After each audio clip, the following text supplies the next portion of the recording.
después lo voy a tomar con más profundidad cuando veamos la ultravioleta propiamente, pero la excitación de electrones básicamente lo que hacemos es pasar electrones del externos. Los electrones, acuérdense que se dividen en dos tipos: los electrones externos y los electrones internos. Los electrones externos son aquellos a los químicos nos interesa, ¿no? Los que son capaces de formar enlaces sencillos, enlaces dobles, enlaces triples, enlaces covalentes, coordinados, todos esos que hemos estado viendo, o incluso los que no forman enlaces, pero que interactúan con disolventes, como que, por ejemplo, los pares libres, ¿no? Todos los electrones externos son excitados en el ultravioleta y en el visible, ¿ok? Y los electrones con los que los químicos no nos metemos mucho son los electrones internos, ¿ok? Sin embargo, dan mucho pie a dos técnicas espectroscópicas, bueno, la técnica espectroscópica de rayos X, ¿sale? Luego, si nos vamos todavía más internamente, pues tenemos la energía de excitación nuclear, aquella que convirtió a Hulk en el hombre verde, ¿no? Aquella que entra al núcleo y no solo entra al núcleo, lo rompe, lo destruye, ¿ok? Lo destruye, y entonces empieza a generar sus partículas subnucleares con un desprendimiento de energía impresionante, ¿vale? Siempre les digo lo mismo. ¿Cuál es la diferencia, por ejemplo, entonces, entre excitación del núcleo aquí y aquí? Aquí está la RMN. Vean dónde está la RMN y vean dónde están los rayos gamma. Exactamente en el punto opuesto del espectro electromagnético. ¿Sale? ¿Por qué es tan diferente? Porque ya los rayos gamma destruyen los átomos. ¿Qué hacen en el RMN? Los destruyen la interacción entre los protones y los carbones. ¿Los protones y los carbones? Nada más entre los protones y los carbones. ¿Cómo? ¿Carbonos y qué? Hidrógenos también, silicio, flúor, fósforo, platino, ¿no? Básicamente la diferencia es que en las ondas en la RMN, lo primero que hacemos es que la muestra la meto en un campo magnético, ¿sale? Entonces, en el momento que la meto en un campo magnético, los núcleos que tienen propiedades magnéticas se polarizan, es decir, se alinean con respecto al campo magnético donde ya las metí. No le he hecho nada ahí a la molécula, nada. Simplemente lo que hice es que unos magnetos lo meto dentro de un magnetoto muy fuerte, ¿sale? Y entonces todos empiezan a estar en trance así, ¿sale? Que se llama movimiento precesiונal. Y una vez que los tengo en ese movimiento, les doy un zape. Ya les doy un zape de energía. ¿Y qué hacen cuando a uno nos da un zape? Entonces te vas para adelante y luego ya te regresas, ¿no? ¿Sale? Solo hicimos eso, ¿sale? Le damos un pequeño zape a los núcleos, provocamos que esos se salgan del estado de equilibrio que tenían dentro del magneto y luego regresan al estado de equilibrio desprendiendo energía. Eso es lo que captamos, ¿sale? Entonces es una energía súper chiquita. Además, el RMN no puede existir si previamente la muestra no está dentro del campo magnético. O sea, no provocamos este sistema de que estén así como zombies, ¿sale? Necesitamos tenerlos como zombies para darles un golpe de energía y provocar el fenómeno, ¿ok? Mientras que aquí no, aquí yo la aviento radiación electromagnética, ¿ok? Le pega al núcleo, llega tan adentro y es capaz de romper el núcleo, ¿sale? Romper el núcleo y entonces desprende una energía impresionante, porque tiene que devolverme toda esa energía. Entonces ponemos una energía tremendamente grande, ¿sale? ¿Qué es más peligroso, hacerse una resonancia magnética nuclear o tomarse unos rayos X? Unos rayos X, claramente, ¿sale? Porque los rayos X, pues, ya estábamos hablando de cosas que excitan a los electrones internos que pueden llevarnos a mutaciones, ¿no? Han visto que a una persona, una embarazada, no le pueden aplicar rayos X. Es peligrosísimo porque puede mutar el ADN, ¿sale? De hecho, la mutación del ADN empieza desde por acá, desde el ultravioleta, ¿sale? Entonces, eso provoca que esta interacción es muy fuerte. Obviamente, los rayos X bien controlados, bien dirigidos, y a veces tardan más en ponerse la batita y ponerse todo el show que nos tienen que poner que el fotonazo de energía. El fotonazo de energía es nada más así, rapidísimo, ¿sale? Es una interacción muy rápida, ¿ok? Y por eso no nos hace tanto daño. La alta incidencia sí nos haría muchísimo daño. Mientras que un estudio de RMN puede durar horas. O sea, si necesitan hacerle un estudio de cerebro o de algún órgano o ver rollos de cáncer y demás, etc., pueden meter a una persona ahí y puede estar 50 a 60 minutos pues irradiándolo todo el tiempo. Las ondas que está recibiendo son de muy baja energía. Ajá. Profesor, por lo que estoy entendiendo, o sea, es que yo le iba a preguntar que he escuchado que algunos médicos decían que iban a aplicar resonancias magnéticas. Ya hasta allá le ponen una torre, te puedes poner verde, pero muy fuerte, ¿no? Ok, entonces si quieren ahí. Y después están otra energía con la que no convivimos, que son los rayos cósmicos, y que son básicamente se ocurren ahí cerca del Sol. O sea, han visto que supuestamente la energía que libera el Sol es un proceso de fisión y fusión, ¿no? Se está formando helio, después el helio se descompone en hidrógeno, y este cambio es la energía que ustedes ven que están liberando todo el tiempo el Sol, ¿sale? Entonces ese proceso de fisión-fusión nuclear se da a nivel del Sol, y ese desprendimiento de energía es lo que nos permite a todos vivir, básicamente, ¿no? Aunque no convivamos directamente con ese tipo de energía. ¿Y qué le pasaría a un cuerpecito humano si se acerca tanto a esa energía que Te desintegras. O sea, no hay fluctuación ni nada. Te desintegras. Dejas de ser. Te conviertes en solamente ¿Ser o no partículas subnucleares. Ni siquiera creo que nucleares. Yo creo que conviertes en partículas subnucleares. Y no habría manera. Yo quería ser como Thor o algo así. Existen muchas maneras de clasificar al espectro electromagnético. El que vieron ahorita como muy general, ese es un poquito más específico. Por ejemplo, las ondas de radio se dividen en ondas de muy baja frecuencia, onda larga, onda media, onda corta, ¿sale? Todo esto es lo que vimos aquí ahorita, en lo que se desmenuza este cachito, ¿sale? Las ondas de radio. Entonces ya después, por ejemplo, también vienen las microondas. Esas normalmente tienen una área normal. El infrarrojo, como les comentaba, se divide en infrarrojo lejano, medio y cercano. La palabra lejano la van a encontrar mucho en las espectroscopías. Normalmente cuando hablamos de lejano y cercano nos referimos a una referencia, y esa referencia es la luz visible, ¿no? La luz con la que convivimos los humanos.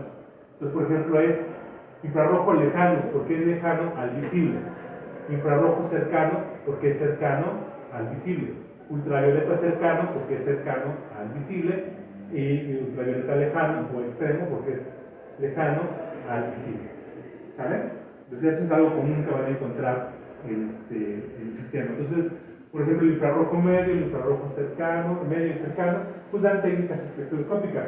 En esta universidad solo vemos el infrarrojo medio, pero hay muchas cosas que pueden ver, como la espectroscopía Raman, que es una técnica muy ocupada en la industria farmacéutica, que deberían de conocer, aunque sea como para qué sirve, qué hace o diferencia. Y por ejemplo la espectroscopía NIR, el infrarrojo cercano, ¿no? NIR es de infrarrojo cercano en inglés, ¿ok? Y esa espectroscopía es muy importante en la industria farmacéutica. Desafortunadamente aquí no la vemos más que en doceavo a veces, ¿no? Y es cercano al visible, ¿ok? Está después el ultravioleta que vamos a ver nosotros, que es el ultravioleta cercano, y el ultravioleta extremo, ese es el que prácticamente no vemos nosotros, ¿sabes? Porque ya es el que está por debajo de los 180 nanómetros, ¿ok? Y luego ya están los rayos X, y también los rayos X aquí no están divididos, pero también se pueden dividir en suaves, medios, duros, y no sé qué tantos, ¿no? Y luego están los rayos gamma, y también creo que hay dos divisiones, ¿no? Entonces hay un montón de divisiones del sistema, dependiendo de lo que voy a estudiar, y muchas veces el infrarrojo o el ultravioleta o la resonancia la vamos a cuantificar de alguna manera por frecuencia o por longitud de onda. Por ejemplo, en RMN solemos ocuparlo por frecuencia, pero ustedes ya vieron que en el ultravioleta normalmente lo vamos a hacer por longitud de onda, o sea, por nanómetros, ¿ok? Y casi el que nunca ocupamos es por energía, ¿Ok? Pero bueno, la energía está implícita en todo lo que hemos dicho. ¿Sale? Bien, pues. ¿Dudas hasta ahí de eso? Algo interesante, a ver. Fíjense. Vamos para que entendamos un poquito más cómo funciona esto de la relación electrónica. Imagínense, vimos ya que yo tengo una onda que puede estar así, ¿no? ¿Sí? Y entonces, pues aquí tenemos esta longitud de onda, esta lambda. ¿Sí? Si yo conozco la lambda y conozco si yo conozco la longitud de onda y básicamente con eso ya puedo conocer su energía. ¿Están de acuerdo? Por lo que habíamos dicho, de que E es igual a HC entre lambda. Entonces, solamente con que yo conozca la longitud de onda, conozco la energía. ¿Estamos de acuerdo? Imagínense que tenemos ahora esto. O esto. Como que no se ve muy bien. Voy a hacer un poquito. Y aquí tengo otra vez esta longitud de onda.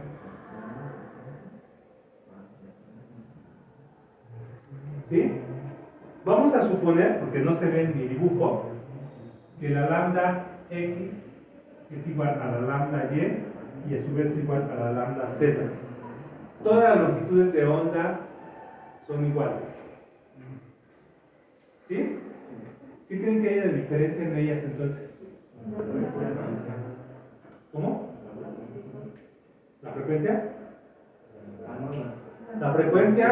La frecuencia es igual a C entre lambda. La amplitud. Oigan, ¿qué cambiará si le cambio la amplitud? ¿Qué cambia? ¿Ven mi ecuación? ¿Dónde está involucrada la amplitud ahí? En lambda, ¿no? ¿Qué cambiará? Me dijeron, la diferencia entre ellas tres, si la longitud de onda es la misma, lo que está cambiando es la amplitud. ¿Ok? ¿Y qué cambiará eso? En lambda. La energía ya dijimos que no va, No. porque pues, la energía depende de la constante, de otra constante, y esta, pero esta es la misma para todos. Entonces la energía que tiene esta y esta es la misma. La velocidad a la que avanzan es la misma, las tres, la velocidad de la luz. ¿Cuál es la diferencia? ¿Qué creen que sea de diferente?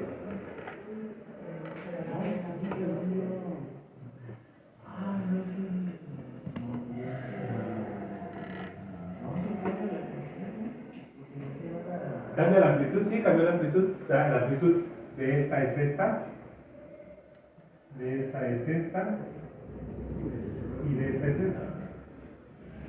¿No?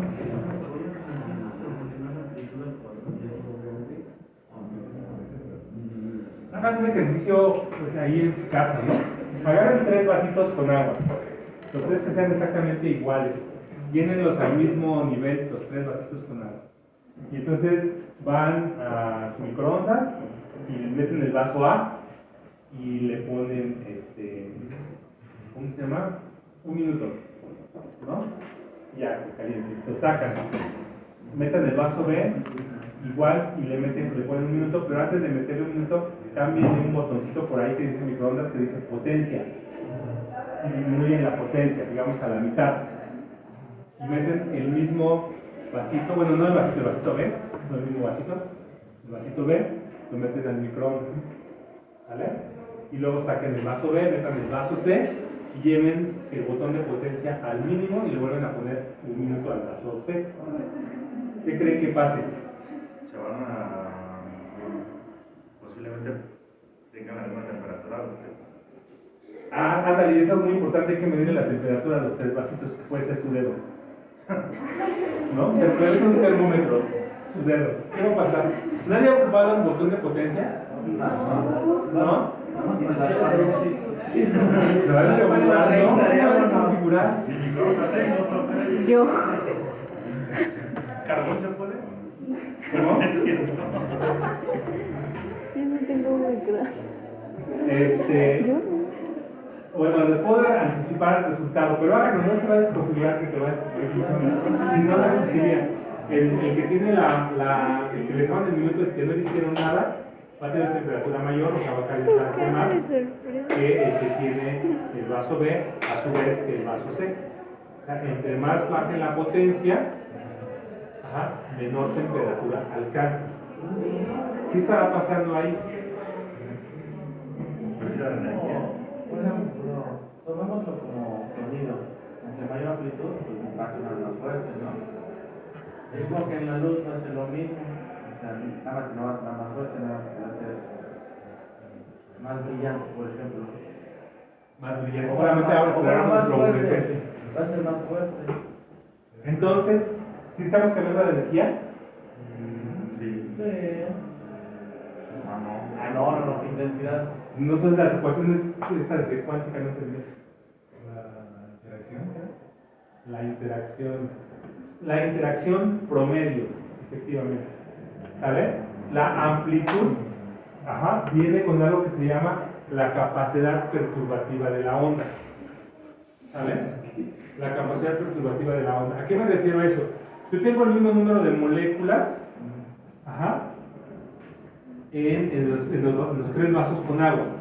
¿Sale? A uno le aplico una amplitud, que es el botón de potencia. Cuando uno aumenta la potencia de una onda, lo que está cambiando es la amplitud de la onda, nada más, no la energía. ¿Ok? Y entonces cambia la amplitud de la onda. ¿Ok? Cambia la amplitud de la onda. Entonces, cuando yo lo meto a la máxima potencia, tiene una cierta amplitud. Cuando yo la mando a una onda intermedia, bajo la amplitud. Y cuando disminuyo al mínimo, pues mando al mínimo la amplitud. ¿Sale? Cuando yo eso hago que irradie el sistema, lo que va a pasar es que irradian menos moléculas. ¿Estamos de acuerdo? O sea, le va a pegar a menos moléculas. Su capacidad perturbativa es más pequeña. Y el resultado parece que es de energía, porque el resultado es un resultado promedio. ¿La temperatura qué es? ¿Qué es la temperatura? Bueno, por ejemplo, ¿Qué es la temperatura, chicos? no, porque el calor es diferente, el calor depende de la No, esa es la frecuencia. La frecuencia de la...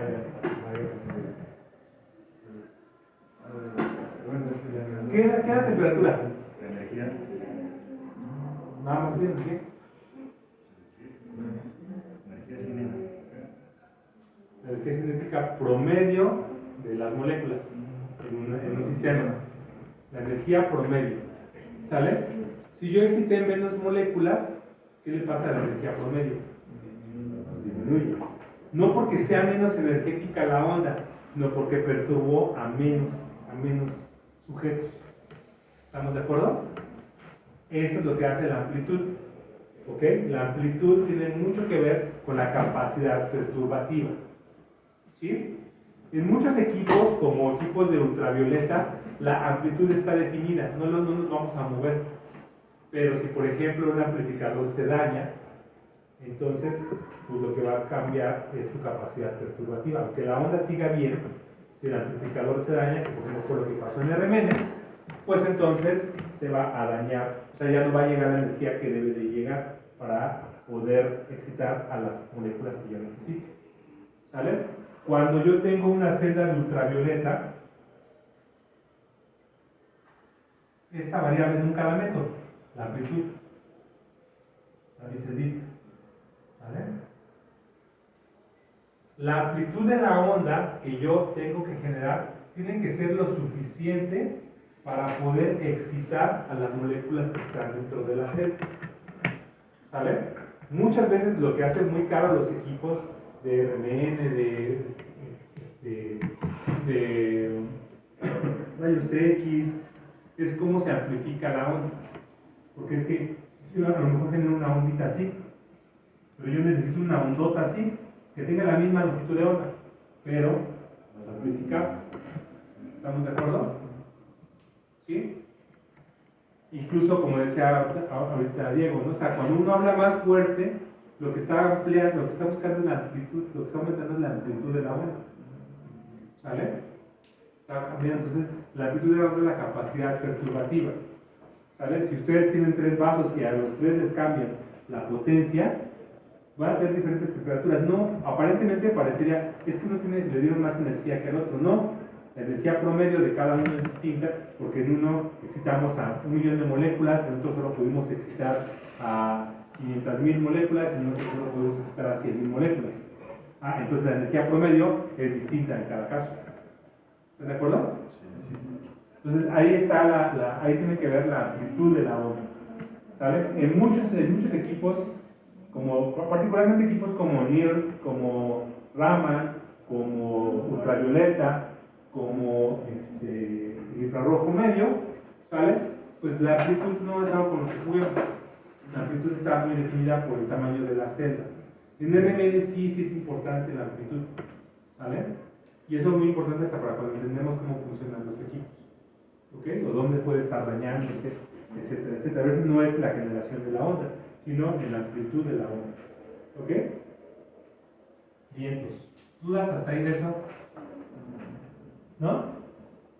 Va, entonces ya entendimos lo que es radiación electromagnética, ¿va? Entonces llegamos a un punto. ¿Qué es radiación electromagnética? ¿Sí? Ya pueden explicarles ahorita qué es radiación electromagnética. Ok. Vientos. ¿Qué es materia, chicos? El espacio.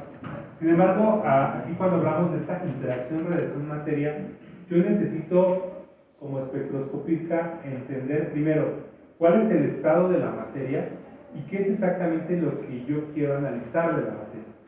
¿Sale? Como les comentaba, de acuerdo al espectro electromagnético, tenemos diferentes excitaciones de la materia. ¿Sale? Y la respuesta que yo espero también depende de otras cosas. Si la molécula está en estado gaseoso, si está en estado líquido, si está en sólido, si la materia está en un disolvente, si la materia simplemente está en un contenedor, en un gas y está como solamente moléculas puras, ¿no? O si tengo una mezcla de diferentes componentes de la materia, ¿no? Entonces, cuando vemos eso tenemos que pensar siempre desde el punto de vista nanoscópico, ¿sale? Yo tengo que ver de qué está hecha la materia, realmente de qué está hecha. O sea, ustedes ya como químicos, pues no podemos pensar solamente en, pues es un líquido, ¿no? Pues sí está como espeso, ¿no? ¿Sale? Hasta para pensar, ya cuando piensen en un atole, ya no lo piensen como solamente un atole, sino ya piensen en su viscosidad, piensen en su calor interno y todas las propiedades que puede tener un atole, ¿no? ¿Sale? Y obviamente, por ejemplo, si yo veo granos de sal, pues de sal, pero si yo puedo ver al microscopio, lo que vemos es que esto tiene cubos, ¿sale? El cloruro de sodio cristaliza en una forma cúbica, y si pudiéramos hacerlo que cristalice muy bonito, que es muy difícil, van a haber cubos prácticamente perfectos.